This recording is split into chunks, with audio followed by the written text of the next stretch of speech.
Welcome back to Game Talk from the Bench. I'm your host, Drew Barreto, and today I'm here with my co-host, my uncle Andrew Barreto. And today we'll start covering football. We just finished week 5. Week 6 is right. It is upcoming. We got a little bit of NBA news. It's getting close to the NBA season, so basketball will be starting up again. And finally, we're in the NLDS round, or the division round, the division series for baseball. So we'll talk about playoff baseball. But to start us off, Thursday Night Football, Niners Rams, right? Rivalry as of late has been really great. Obviously, Niners without Juwan Jennings, Ricky Pearsall, and Brock Purdy, right? Without basically the whole offense. It was up to Mac Jones and Christian McCaffrey to lead the way. And let's just say this was a frustrating game to watch if you weren't a Niners fan.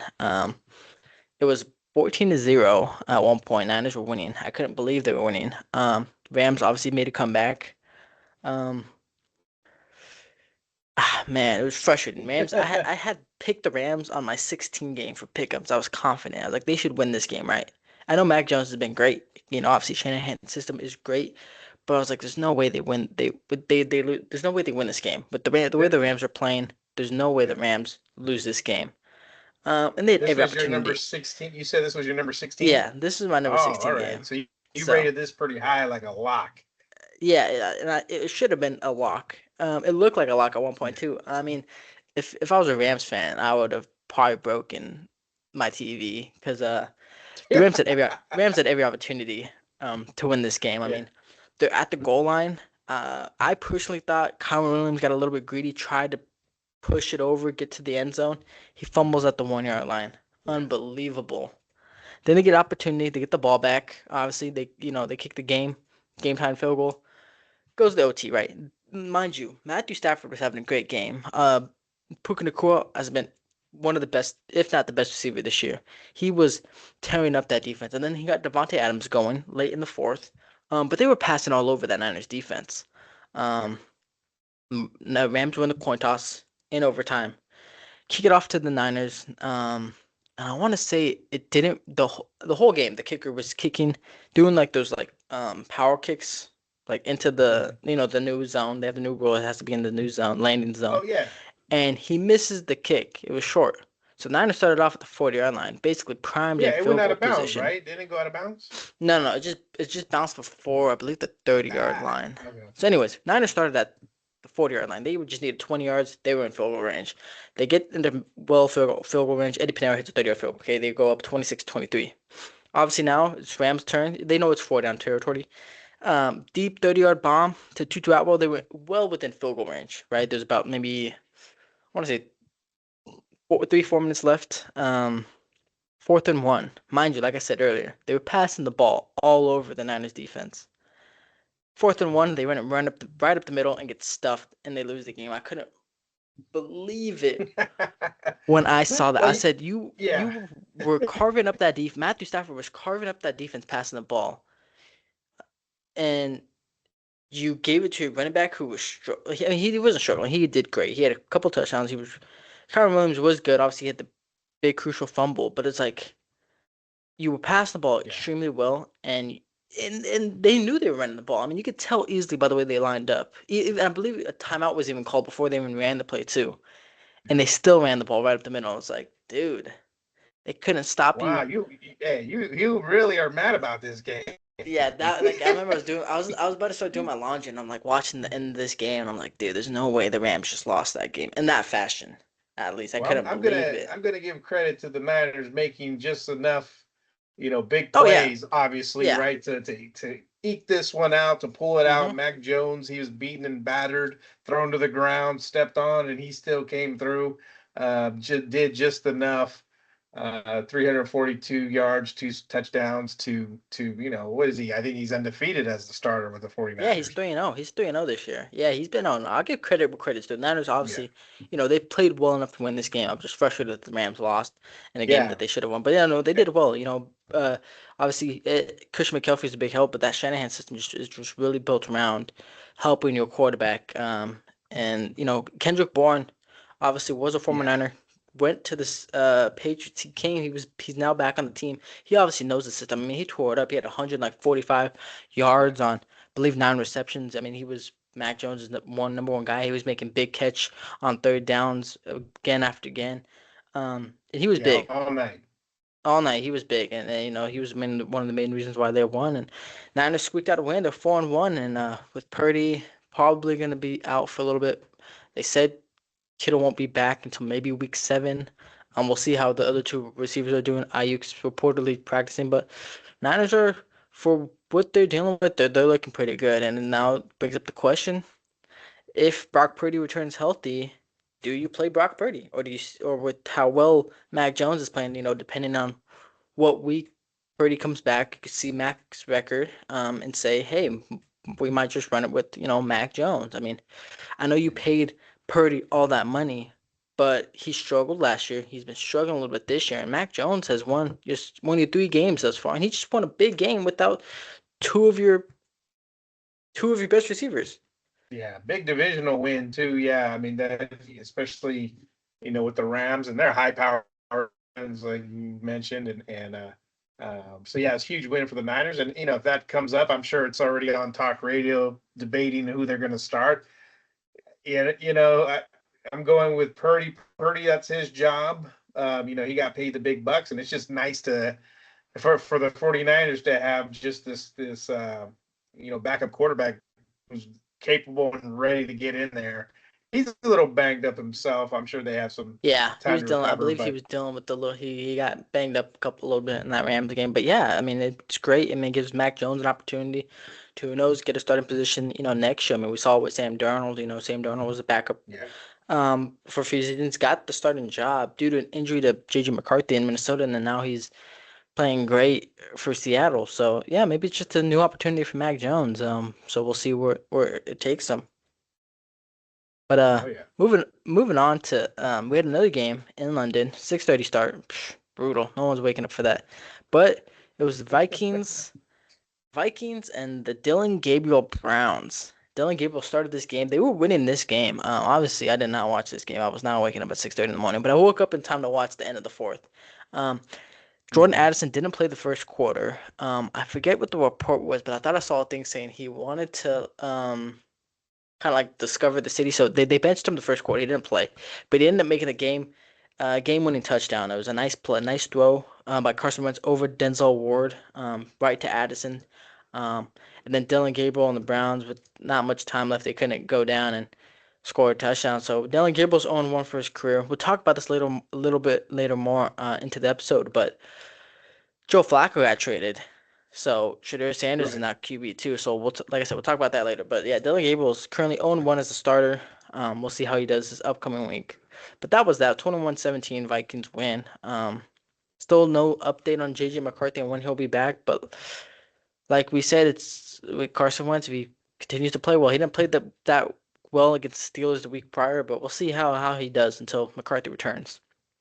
Now going on to some little bit of bigger games. Cowboys get big win over the Jets, move to 2-2-1 because they tied last week, which is still crazy to me.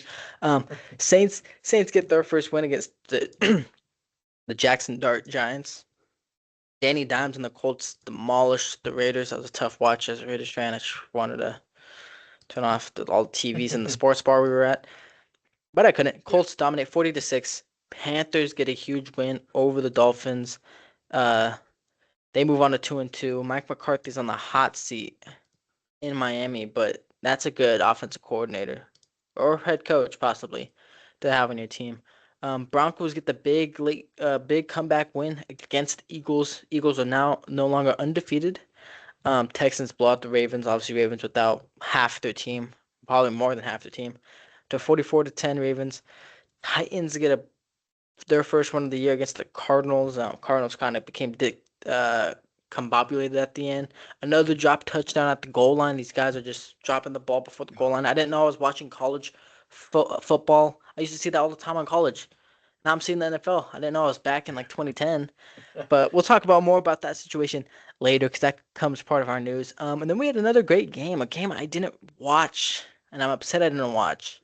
But Bengals Seahawks shootout, 38-35. Both quarterbacks played amazing. Sam Darnold 341, 4 touchdowns, 1 INT. Baker 379, 2 touchdowns. The rookie receiver Emeka Egbuka, Mhm. 7 receptions, 163, a touchdown. Jackson Smith and Jigba. 8 receptions, 132 yards, and a touchdown. I mean, these two teams, they're good. They're good. They were going at it. I got to watch a little bit of it. And they gave every time these guys touch the ball, they're putting up big plays, and as you could see from the score that they were scoring indeed, and it was good to watch. And the Bucks, Baker Mayfield and crew pulled it out, and they're sitting at 4-1 now, and yeah, looking pretty good in the NFC. Yeah, no, and it's we saw, we questioned, when Sam Darnold signed with the Seahawks, how he would do. I mean, they're 3-2. He's looking great. They could easily have well been, 4-1, just like the Bucks. But I mean, I think it's I think it's time to have a conversation of, is Baker Mayfield a top five quarterback in the league right now? I mean, It's good. I had a thing brought up of all the quarterbacks in the league, but I right now I'd put him up there. I mean, I've been paying closer attention to him lately because that's my son's fantasy football quarterback, I and mean, and he's been he's lights out. getting He's them led points. I believe Yeah, he's led three game-winning touchdown or game-winning drives this year. I mean, he's been playing out of his mind. He's been clutch when they need him to. He's been delivering when they need him to. He was great last year and the year before. I mean, he's been really good since he became a Buck. And like I said, it might be time to have a conversation. I mean, who else is better than him right now, right? Obviously, we know Josh Allen struggled this past week, but we all know Josh Allen MVP. Lamar Jackson, when he's healthy, he's great. Obviously, there's Mahomes, but he's kind of regressed a little this year. Joe Burrow, when he's healthy, he's great. But otherwise, I mean, I don't know who is better. Justin Herbert, even maybe. even the they lost last weekend to the Eagles, and even in that game, he was driving them right down the Yeah, field. he was He coming just he back. They made were he made down. a mistake, threw an interception to end that game, but he was getting ready to put it Yeah, in the end they were zone and they win were that down game. that game, and he started to make a comeback. But yeah, Right. he's been balling, and they're a good team. They got both sides of the ball. They're not even fully healthy. Mike Evans hasn't been playing. Chris Godwin hasn't been playing. I mean, imagine when that offense is fully healthy, how much better it will be. And that defense is good enough to win them games. So we'll see how that goes. Lions, Bengals, obviously. Bengals did just trade for Joe Flacco. We'll talk about that in a little bit, but they lose 37-24 to the Lions. The Chargers drop a game to the Commanders. Obviously, Jaden Daniels played this game. Chargers were up 10-0 at one point in this game, and then completely fell apart. Justin Herbert only 166 yards, one touchdown, one INT. He also led the team in rushing, 4 carries, 60 yards. Amari Hampton got injured, which is brutal for my fantasy team. My fantasy team can't stop with the injuries. I already lost Malik Neighbors for the year. Now I'm going to lose my running back for 4 weeks. So there's that. But yeah, Commanders are 3-2. Chargers 3-2 after their hot start. Chargers on a 2-game losing streak after starting the season 3-0. But moving on to Sunday Night Football, the young Drake May versus MVP Josh Allen, and I was surprised. I watched the ending of this game, but I was surprised to see how low scoring it was. Because the MVP, he didn't really show up, to say the least. I mean, he still played great, 252, 2 touchdowns. But Drake May played just as well. I mean, he didn't have any passing touchdowns, but he threw for 273 yards.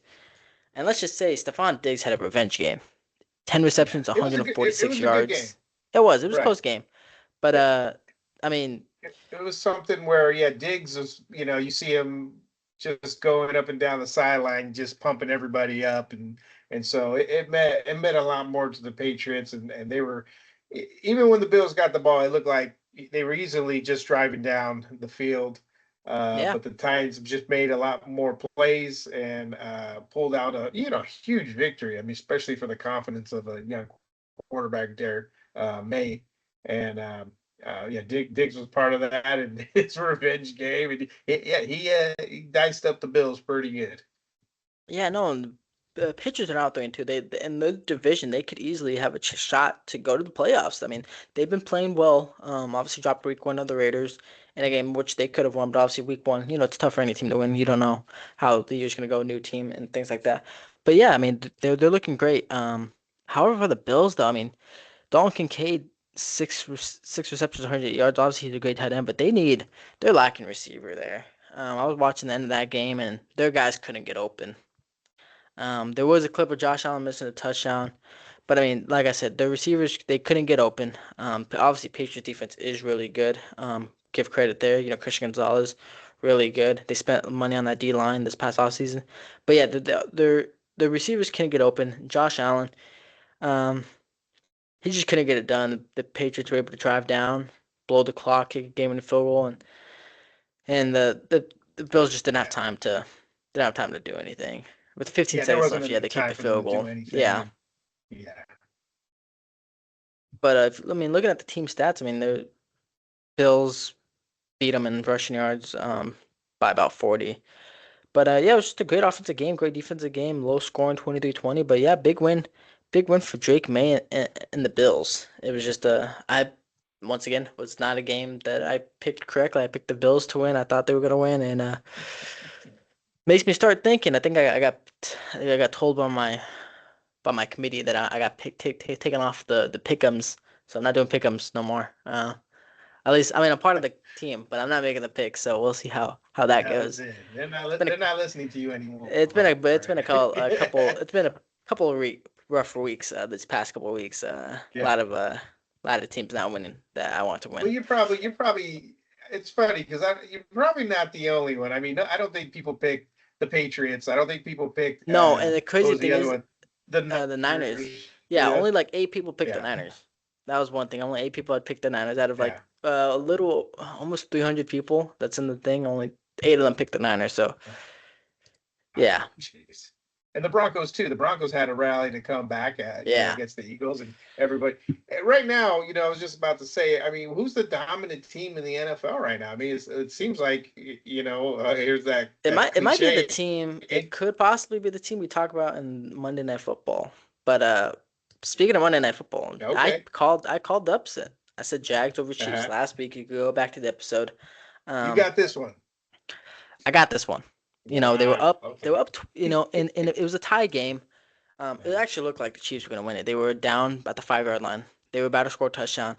And then Oh, Devin Lloyd makes a great defense. I just turned on the game too, which was perfect timing.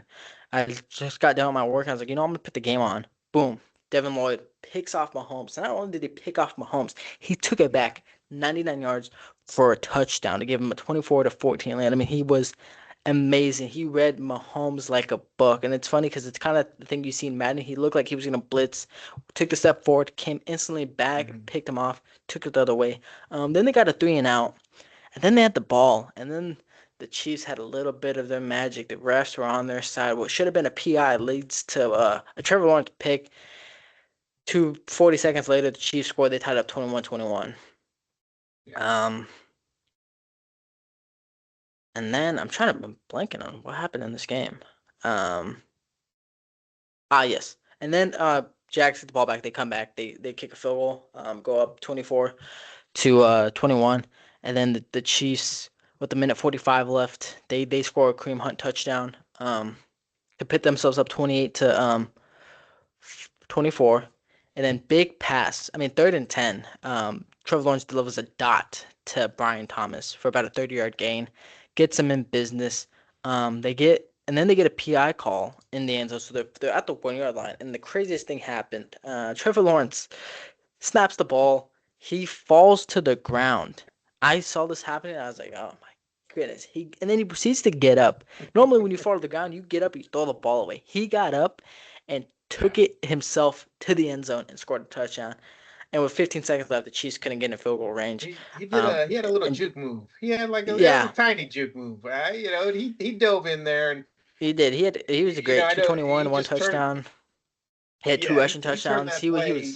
He was amazing. Yeah, that one play where he falls down. Yeah, that should have been, somebody fall on top of him, game over kind of thing. But he got up and saw that he had some room and dove head first, and that's the game winning play. It was pretty good. I would have to say that was a good play by the Jaguars. They're 4-1, They're 4-1. and They're looking good. they're looking good, right? That's one They of the beat the teams Niners that's up last there. week. They beat the Hmm. Niners last week. They beat the Chiefs this week. Um, they're looking good. Trevor Lawrence is playing great. Travis Hunter has looked good on both ends of the ball. He had a big catch yesterday. He's playing some great defense, so they're using him well. Liam Cohen is so far looked as a good head coach. And I mean, they're moving out there. And the only game they lost was they lost by 3. They could easily be 5-0 right now. But they're looking good. They're looking good. But that's it for week 5. We'll get into some week 6 predictions on Thursday Night Football. This episode comes out on Wednesday.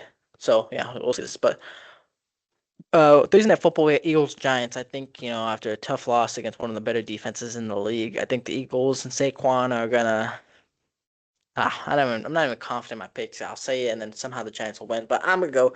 Eagles will beat the Giants. I think Saquon will have a good game. Yeah, Hopefully, yeah. Jalen Hurts can get it going. He hasn't been passing the ball well, but yeah, I got the Eagles beating the Giants. I just can't see in a game where the Giants just lost to the Saints. I can't see the Eagles losing. I can't. I can't. If they do, They I'm gonna got lose my mind. they have a bunch of rookies over there behind the center and the running back position for the New York Giants. So, yeah, I'm going with the veteran Super Bowl champ Eagles to get back on track. And Barkley, this is Barkley's revenge game. Every time he plays them, he wants to shove it down their throat and just um, you know put up some points and get some rushing yards. So I'm taking the Eagles on that one. Yeah, and then we have another game in London. I still don't know why we have 3 games in London. No one's watching football at 6:30 in the morning, but it's the Broncos Jets, and the 0-5 Jets are 0-5 for a reason, and it'll still be the reason that they go 0-6. I think this is an easy pick for everyone. It's gonna be the Broncos. Like I said, they led the comeback victory against the Eagles last week. They should beat the 0-5 Jets. But like I said, I'm not gonna pin anything past these teams. Well, who knows what will happen? But I'm going with the Broncos.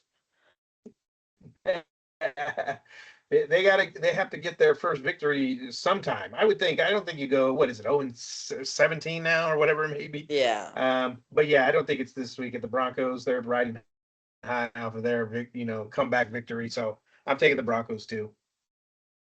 Now, this isn't a primetime game, but it's a big matchup. 3-2 Seahawks versus the 4-1 Jags. That's a tough pick for me, with the way the Jags just played. I mean, they played great, but I think that the Seahawks played even better against the Bucks. I'm gonna go with Seattle in that one. I think it'll be a great game. But I think Seattle has the edge a little bit over Yeah, it looks like the Jags. odds. The odds here, they don't really know. They got the Jags by 1.5, which is very close because they don't they're not too sure on how real the Jaguars are. It looks like to me for them not to have a bigger point spread at home.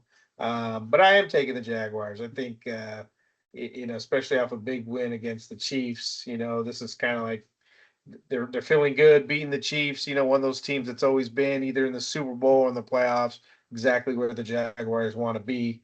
I think they have just enough defense to go ahead and bother Donald to a point where he makes some bad decisions. Yeah, and we'll get into some more big games, but I'm gonna call it out one more time. Danny Dimes is 4-1. And I think he'll be 5-1 this week against the Cardinals. I'm just gonna say it. Who's he Danny playing Dimes. here? Let me see. They're playing the Cardinals. Playing the Cardinals who just lost to the Titans. What is happening? Yeah, I think he's Danny going to win that Dimes. one Danny Dimes, he's been too. good. He looked good this past week against the Raiders. Obviously, Jonathan Taylor was a big help, but man, I mean, Danny Dimes he's a baller. But Well, we moving know on, what happened to another Barkley, right? Saquon yeah, Saquon went to another team. should have won He went to the MVP. Eagles, champion. Look at Yeah, Daniel Jones goes to another team. We'll see. we'll see. Five But and one possibly. another, it's not a primetime game, but it might be a little bit of a big game. Former Cowboys running back Rico Dowdle said for the Cowboys to buckle up as the Cowboys play the Panthers this week. And Coach Brian Schottenheimer, pretty sure I'm saying that right, said Yeah. we'll have our seatbelts ready. So that will be a little bit of an interesting game. We'll see if the former Cowboys running back has a great game because he had 200 rushing yards last week against the Dolphins. We'll see how that goes, or we'll see if Brian Schottenheimer and the Cowboys get their third victory of the year and get a positive record. But moving on to Sunday Night Football, we got our old rematch. Pretty sure this was opening week last year, Hmm. maybe a year before. Lions Chiefs. Lions have looked good. They've looked good. Obviously, they had a tough week 1 loss. Ever since that, Dan Campbell has got his team back on track. They've dominated. They look good on both sides of the ball. Chiefs have not looked good on either side of the ball. Um, I think the Chiefs fall to 2-4. I think the Lions move to 5-1. Um, think Jared, like I said, after a rough week one, Jared Goff and the offense have been electric. Amon-Ra St. Brown, Jahmyr Gibbs. I mean, they've all been great. Defensively, Taron Arnold is dealing with the injury. They said after a second opinion he should be back, but even then, I think the defense is healthy enough to win them games and get them back in the playoffs. With the chance to win it all. But yeah, I got the Lions winning. Yeah, this one here, yeah, this is another good game. I mean, this is we're trying to see who's the better teams in the NFL and the NFC. You have the Eagles, right? You got the champs. Lions are right there. Lions, they've been knocking at the door the last of competing for a championship the last few years. I got them winning this game too. Going to Kansas City and pulling out the victory here. So um, I'll take them. Their running game is really strong right now, and not to mention they're making enough plays defensively to win, but offensively they got a lot of weapons there to win this game. Yeah, they definitely do. And now moving on to NFL, just hates us, hates us. I don't know why we still have double Monday Night Football. No one's watching the game at 4:15. Like I said, people don't get off work till 5, and even then they only Yeah, want to watch one game. But we got Bills Falcons Monday Night Football. I think Bills have to bounce back, especially against the Falcons team that got shut out by the Panthers um, a couple weeks ago. I just the Bills have to win this game. I'm going with the Bills for first game of Monday Night Football, and the second game, Bears Commanders. I think the Commanders got a big win over the Chargers. I still don't think the Bears have it all the way. I still think they're a team that struggles a little bit. So I'm going with the Bills and the Commanders to win on Monday Night Football. yeah. The Bears still young. Caleb Williams, this is the growing pains. Being an NFL quarterback. Um, unfortunately fortunately for the Commanders, Jaden, he's not having those growing pains. So I'm taking uh, the Commanders to win that one, and then yeah, that first one, which I won't be watching because I'm at work. I'll take the Bills over the young Penix and crew, but I think they get back on track. Yeah, they're Super Bowl aspirations, so yeah, they got to get the guys like the Falcons, those types of teams, and take care of Yeah. business and move on. Yeah, they do have the Super Bowl aspirations, but I still don't think they have the team to get over the hump. I don't think the Bills have the team to get over the hump. They got obviously the MVP. They got, some good guys, Don Kincaid, James Cook. They got a couple defensive studs, but I just don't think. I mean, they've been there the past couple years. They still haven't gotten to the Super Bowl. I just don't think they improved enough in the past couple off seasons to get over the hump. But that's a different story to tell. But that is all for the NFL. We covered our Week 5. We got over some of our Week 6 predictions. Moving on to the NFL news. We kind of brought some of it up earlier. Um, Amari Demercado, right? 75-yard, 76-yard rushing touchdown taken away because he drops the ball before he gets in the end zone. Head coach Jonathan Cannon he confronted him about it during the game. He gave him a couple of tough punches, and the team decided to fine their head coach $100,000, which I mean, I see it, right? You don't want to see your coach hitting your own players, but then again, the coach's job is to coach the team to win. And in a game, especially that they lost, I think it's a different Yeah, story if they won. But since they lost, and it's kind of not gonna say it's on him, but I mean that's 7 points taken off the board. If they have that touchdown, they probably most likely win this game. And instead, they drop a game, and head coach has every right to be upset about it. I don't agree with him hitting his players, but he does have the right to be upset for the one thing you're just supposed to do. When you want to get in the end zone, you got to hold on to the ball. yeah, just score the touchdown. Go do your dance after you cross that line. Go do whatever you want after. But yeah, you need to get that. You need to assure that's a touchdown. Stop celebrating at the 2 yard line or 1 yard line, whatever it is. But yeah, it's not like he didn't know that he was going to hear it from not only his running back coach, but he was going to hear it from the Yeah, head coach was going to tell him a few things too, which normally in that situation is not. It's not. There's not nice words being exchanged there, and I bet he didn't say much because what was his name again? The running back that is. Amari Demercado. Okay, yeah, I'm sure he did. He didn't have anything to say because he kind of knew he messed up. So Yeah. hopefully they just move on from that. pay his 100K fine, and you just learn from it pretty much. Yeah, that's the best you can do. Yeah, but another thing is, you think the guys will learn. After seeing the Colts receiver do it last week, you'd think, okay, every team should have the meeting. Guys, we got to cross the ball with the ball in our hands. But I guess not. Maybe that'll be an emphasis this week. But yeah, it's tough. Like I said, especially when they lost the game, it's a different story than if they would have won. If they would have won, it'd been like, hey, just don't do it again. Almost cost us the game. But since it did kind of cost them the game, it's yeah, like I said, different story. But moving on. Ravens trade an edge rusher, Odafe Owe. Mind you, the Ravens that are already dealing with many injuries on their team, probably not gonna make the playoffs this year, but will probably have a top 10 pick in the draft. They trade edge Odafe Owe and a 7th round pick to the Chargers, which the Chargers are having some edge rusher injuries for safety Alohi Gilman and a 5th round pick. Not I'm familiar with both players, but not super familiar, so I really couldn't tell you if this is a win-win. But I believe Odafe always a better player in terms of position wise. So I think this is kind of a win for the Chargers. But then again, like I said, it kind of is a rebuild year for the Ravens. They gotta free up some money, get some more draft capital, and things like that. They also signed um, CJ Gardner Johnson to the practice squad, so we'll see if he'll be playing this week. But Ravens, yeah, like I said, rebuild year. They're just freeing some things up. But some other news. I didn't know this is kind of possible, but free agent wide receiver Odell Beckham Jr. is suspended for 6 games for violating PED policy. I didn't even know they did drug tests on players that weren't even on teams. That's new to me. Say, is he trying out for a team or something, or what is he trying to do here? He's a I free don't. agent and he failed It a just says PED if test last season. Yeah. from last season. So yeah, well, Got he it. failed a PED test last season while he was a member of the Miami Dolphins. Um, so maybe there maybe some money's involved there that you still have to play. I don't believe he's on the team. So it says he has accepted a 6 game suspension for violating the NFL's policy. So it says delaying the star wide receiver's comeback attempt. So he might be trying to land on a Hmm. team, and they said before you do that, you're gonna have to serve 6 games. So he accepted that, and we'll see who picks him up after that.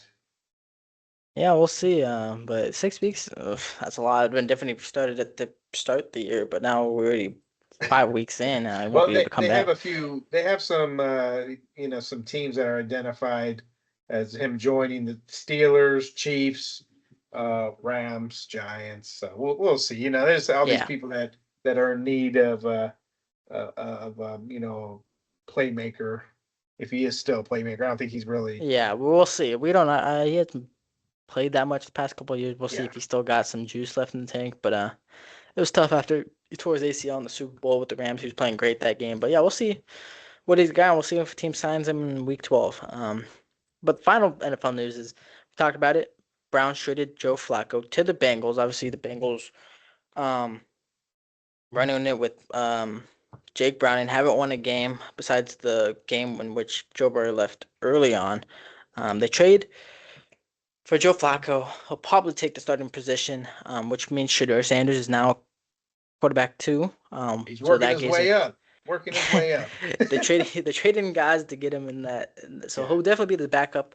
We'll see if he gets in. We'll see how they said they play the Broncos, so depending on if it's a blowout, we could see if Shador maybe gets in the game, see if he performs. That's a tough. If he does get in, that's tough because, like I said, that defense is probably the best defense in the league. But he has an opportunity to play. They said they want to see him play this year, so we'll see. And then also Deshaun Watson coming back from his Achilles injury should be back sometime this year. But as of right now, it's the two rookies. It's their show. Browns got nothing to lose. yeah. Um, so we'll see Yeah, how. get him in there. Get him in there. Let's see what he could do. See he needs that experience, and that's what better experience is when you're playing in a live game. You can practice so much, but you're gonna need that game Sunday game time experience. It's coming. It's coming sooner than later. So things Yeah, are happening. I know you're uh, waiting for it. yeah, I'm waiting for it. I've been saying it for even preseason. But Dylan Gabriel, he's the man right now. He played well against the Vikings, so Yeah, we'll see if we'll he see. builds off of that as well. You gotta remember he's a not a high draft pick, but I don't think Third he's a high round. draft pick. Yeah, Third so round. he's he's a guy who's trying to make his name as well. Yeah, but that'll be all for football. We covered, last week we covered some predictions. This week we covered some news. But moving on, not much NBA news, but preseason did start on the 6th. So what was that, Sunday?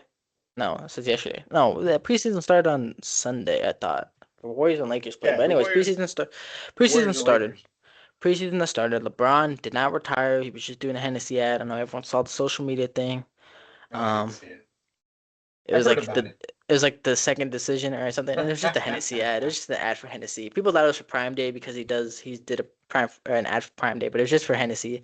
He's not retiring, even though honestly probably should soon. I can't But believe I actually watched that whole decision thing back whenever that was. 2010 was it Yeah, 2010? it was 2010. I I think wasted so. like an hour. It was like an hour. I watched the whole dang thing. Yeah, I still but yeah, can't so believe where he's he's not taking his retiring. talents. Yeah, he's not retiring, but we'll see. He's just doing that. He's just doing ads right now. We'll see. We'll see. But moving on to playoff baseball. Obviously, our last episode we record on Tuesday, so our episodes get out on Wednesday. We obviously the wild card round finished up. Um, Cubs beat the Padres in 3 games. Padres won game two. They shut out the Cubs, and then and then they lost 3-1.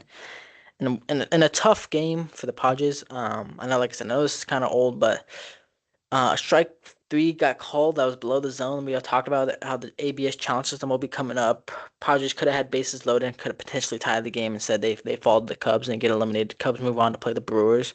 Dodgers swept the Reds. They're playing the Phillies right now.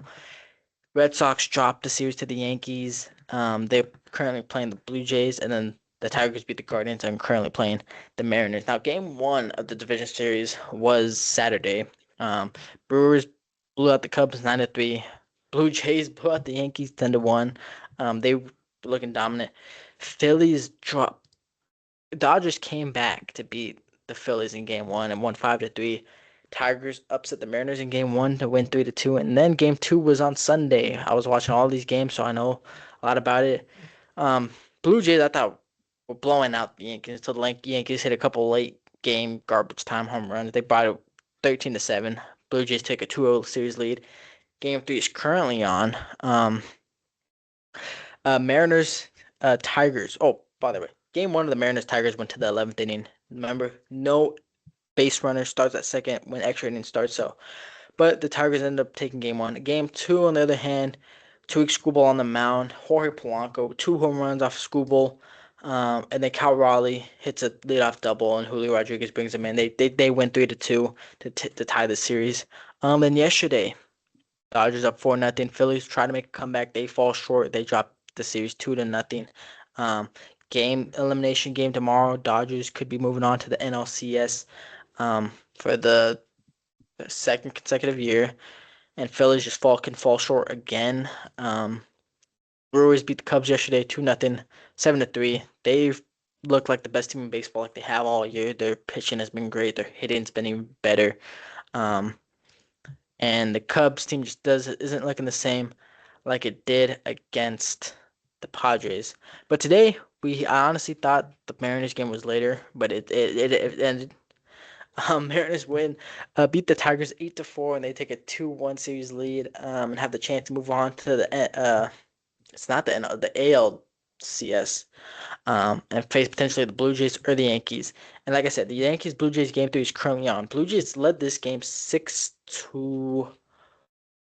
It's like 6-1 or something like It that. was Yeah. 6-1. Aaron Judge hit a 3-1 home run to tie it, and now the Yankees lead 9-6 at the end of the sixth. So, still 3 more innings left of baseball, but Yankees are trying to stay alive and not trying to get swept. So Game what four, it's a best of five?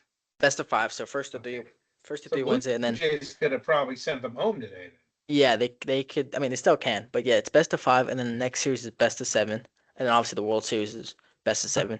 But yeah, so game four for the Mariners Tigers is will basically be today when the episode gets out. But it would be Wednesday at 12 o'clock. Mariners have a chance to move on to the ALDS. So does the Brewers. They have a chance to move on to the NLCS and sweep the Cubs.